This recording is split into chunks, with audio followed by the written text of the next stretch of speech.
Donc s'il y a des agriculteurs parmi vous, il y en a qui connaissent ça peut-être. Fléau. Un fléau. Mais ça vient de là, c'est une arme de paysan. Donc le fléau, à la base, il ne mange plus long. Hein. C'est un manche Nous avons connu. Vous avez connu, voilà. Et ben, c'est très vieux le fléau, mais c'est une arme très efficace. Très difficile. Et oui, voilà. Ça alors, fait mal. Si c'est mal manié, ça vous revient dans la tête aussi vite que c'est parti. Quoi. Comme les Japonais. En fait, c'est la version du paysan parce qu'elle est toute en bois avec juste une sangle en cuir et un anneau en fer pour faire la jointure. Voilà, c'est ce qu'ils avaient à l'époque. Après, ils ont adopté une version de. Alors souvent dans les films, on voit le fléau de guerre avec des boules et des piquants. Sauf que ça, généralement, c'est du fléau d'apparat, comme on dit. Parce qu'en combat, dès le premier coup que vous mettez, il y a les piques qui dégagent. Quoi.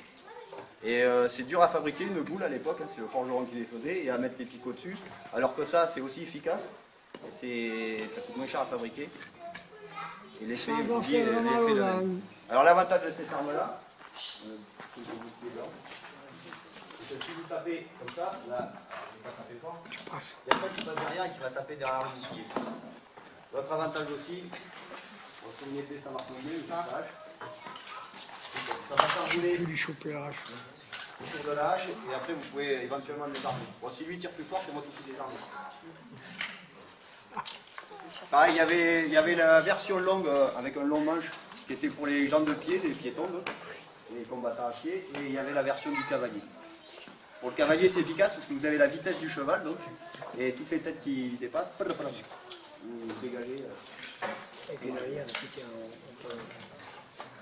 Donc ça, c'est l'ancêtre de l'ouvre-boîte. C'est ce qu'on appelle un bec de corbeille. Alors corbin, c'est corbeau. À l'époque, on disait un corbin. Et pourquoi bec de corbein? Parce que ça ressemble à un bec de corbeau. Donc là, vous avez le côté, on va dire, contondant pour défoncer tout ce qui est parti en fer. Je t'ai dit qu'il fallait pas le faire. Et ça, c'est pour pénétrer, pareil, dans la ferraille ou dans la côte de manche. Je vais exposer les anneaux sans problème. C'est pareil, la partie en tissu, avec la pointe, je vais la traverser sans problème. Encore une fois, c'est une arme qui n'est pas chère à fabriquer, contrairement à une épée. Et tout le monde a compris le principe, hein, on met le côté pointu dans le monsieur en face.